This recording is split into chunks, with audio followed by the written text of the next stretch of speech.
আমি 90s kid, এটা এটা আমি গর্বের সাথে বলি। ঢাকায় চলচ্চিত্র অঙ্গনে আবারও আলোচনার ঝড়। সম্প্রতি সোশ্যাল মিডিয়ায় এক স্টোরিকে কেন্দ্র করে মুখোমুখি অবস্থানে দুই জনপ্রিয় নায়িকা, অপু বিশ্বাস ও শবনম বুবলি।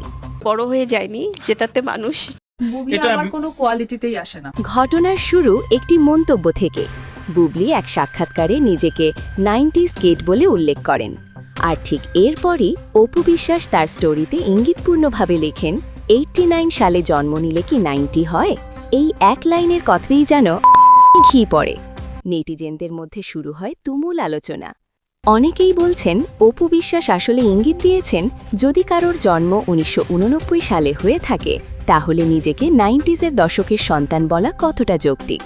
আবার অন্য পক্ষের দাবি, এটি শুধুই ব্যক্তিগত খোঁচা, যার মাধ্যমে বয়স নিয়ে বিতর্ক দেয়া হয়েছে। সো আমি তাকে আমার পজিশনই মনে করি না। বয়স, যা সাধারণত ব্যক্তিগত বিষয়, সেটাই এখন রীতিমতো ট্রেন্ডিং টপিক। কেউ বলছেন এটি নিছক ভুল বোঝাবুঝি, কেউ হোক করছেন পুরনো দ্বন্দ্বটি নতুন অধ্যায়। রমজান মাসে এমন মন্তব্য আরও বেশি আলোচনার জন্ম দিয়েছে।